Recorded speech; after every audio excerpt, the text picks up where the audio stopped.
একটি ভোট, একটি টিক চিহ্ন, কিন্তু এই একটি মাত্র টিকের ভিতরেই লুকিয়ে আছে রাষ্ট্রের ভবিষ্যৎ বদলে দেওয়ার 84টি প্রস্তাবনা।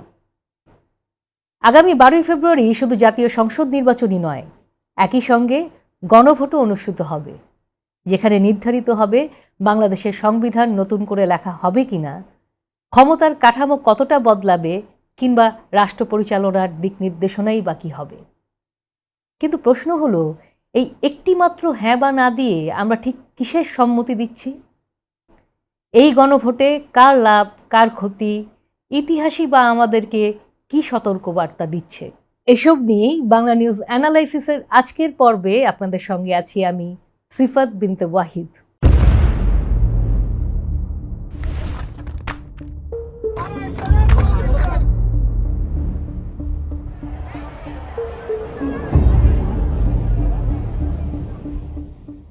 এই গণভোটে ভোটারদের মতামত চাওয়া হবে 4টি মৌলিক বিষয়ের উপর।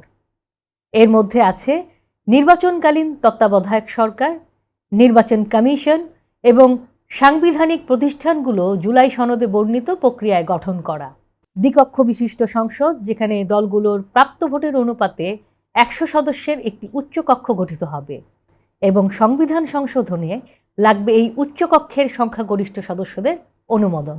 এরপর আছে নারী প্রতিনিধি বৃদ্ধি, বিরোধী দল থেকে ডেপুটি স্পিকার নির্বাচন, বিচার বিভাগের স্বাধীনতা ও প্রধানমন্ত্রীর মেয়াদ, রাষ্ট্রপতির ক্ষমতাসহ জুলাই জাতীয় সনদে বর্ণিত 30টি ঐকমত্য বিষয়ে বাস্তবায়নে বিজয়ী দলের বাধ্য থাকা এবং জুলাই সনদে থাকা অন্য রাজনৈতিক প্রতিশ্রুতিগুলো বাস্তবায়ন করা। কিন্তু প্রশ্নটা উঠেছে, এই 4টি প্রস্তাবনার আড়ালে আরও মোট 84টি প্রস্তাবনা রয়েছে। সাধারণ মানুষ এর কতটুকুই বা জানেন? সাধারণ মানুষের প্রধান মাথা ব্যথা চাকরির নিরাপত্তা।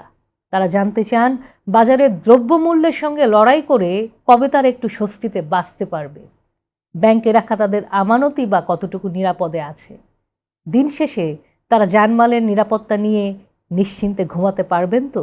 এই বাস্তবতায় গ্রাম থেকে শহর কোনো জায়গাতেই গণভোট নিয়ে সাধারণ মানুষের আগ্রহ তেমন দৃশ্যমান নয় বলেই মনে করছেন বিশ্লেষকরা। এই গণভোটে আপনি যদি হ্যাঁ বলেন, তবে আপনি আংশিক নয়, সম্পূর্ণ সম্মতি দিচ্ছেন।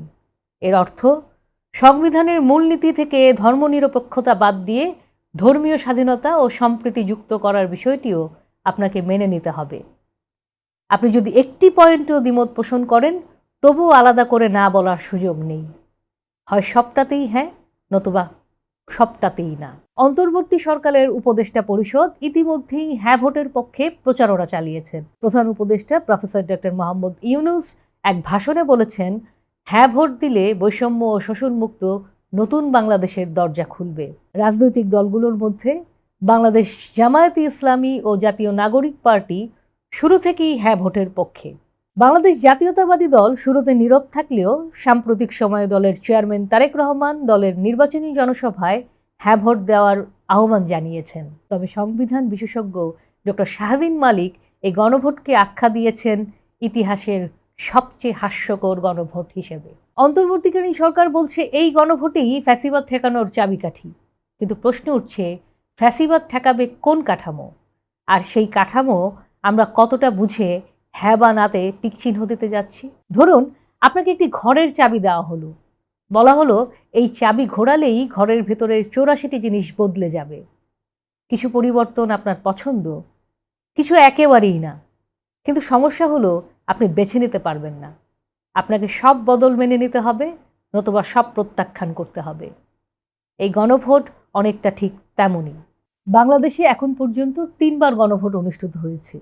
1977 সালে জিয়াউর রহমান ক্ষমতা সুসংহত করতে গণভোট করেন, যেখানে হ্যাঁ ভোট পড়ে 98.9%। 1985 সালে এরশাদ সামরিক শাসন বজায় রাখতে গণভোট করেন, যেখানে হ্যাঁ ভোট পড়ে 94%।